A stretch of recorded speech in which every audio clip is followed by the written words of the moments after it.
They play hard. I do see good defensive speed when you watch their film. The best thing they do on defense is get the ball back. Last year they got 21 takeaways on defense.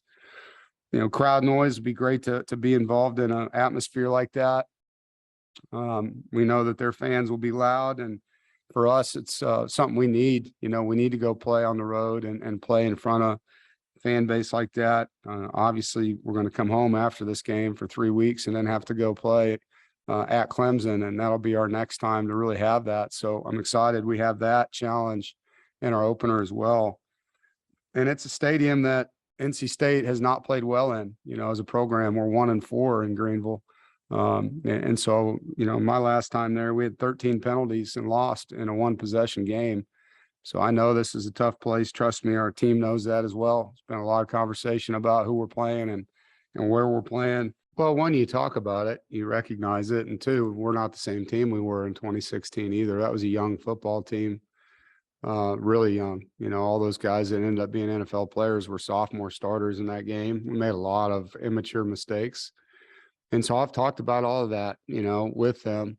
So, you recognize it, but you also have to look at who you are. We're a team that can play a lot better than that team did at that time in their career. So we need to, and I think maturity is a big deal on the road. You look at your leadership, and we've got an experienced team that needs to make sure that we're not making it harder than it is to win a football game with pre-snap and post-snap decisions that can, hurt our chances to be successful. Well, he reminded me a lot of guys that I had at Northern Illinois. And at that time, we were still trying to find a mobile quarterback because he could run and he was tough, similar to Jordan Lynch and Chandler Harnish, two of the guys I had at NIU. So we liked that about him. We thought we could run, some of the downhill QB runs because he's a 230-pound guy and still have, the drop back pass game that we wanted to have. And so those are the things, he was a 4.0 guy. He's obviously from a football family, had all the right things. And ultimately he chose to stay home, and be a part of their family's legacy at that school, and have nothing but respect for him for that. And what makes him good now is, the same things then. He was mobile, still is, had a good arm, sees the field, is good on his feet. All those reasons I recruited him then are the same reasons he's a 4-year starter for them.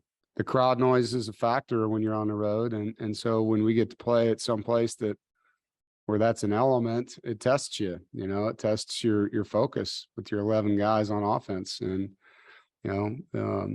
it tests your mental maturity when you have opponents fans saying whatever they're going to be saying to you. Right. And can you manage yourself in that environment? Because we can't practice that, we can't put people in there yelling at our guys. So, there's a hostile part of playing at a stadium, that sells out, that has, rowdy students just like ours does, And so it does test you. It tests your leadership. It tests your ability to stay focused on the task instead of the surroundings.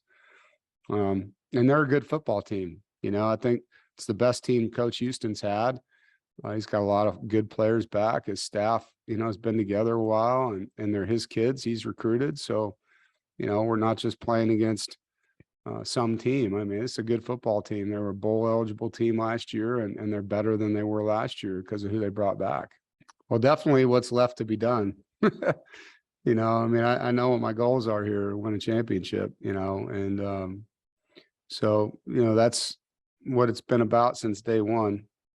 One pack, one goal, united mission to win a championship. It's been since day one, the mission statement of our program, and the identity of our team, hard, tough, together. And it's been a part of our makeup. And I think that's very evident when you watch us play, that's branded in us here, as far as looking at myself, I absolutely try to get better every year. And I think in most cases I have.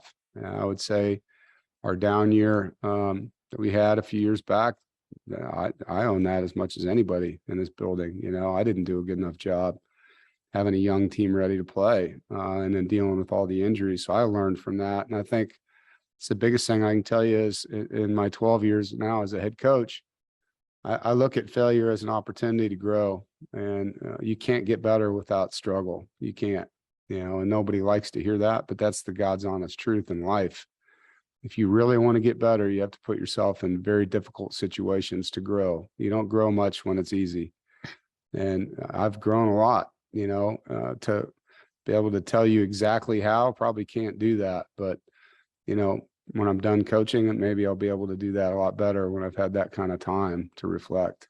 Yeah, I mean, it's funny. I thought about that season this morning for some reason, and I'm thankful that I had to go through it, because I'm better for having gone through it and exposed things in our program that, had we not had some of those injuries and we were able to get to a bowl and maybe not have to really dissect what's wrong, probably wouldn't be where we're at right now, and so thankful for that year, and for Boo allowing me to fix what was broken, with myself too. And I think all those hardships that this team suffered, I think shared adversity is a critical part of a team.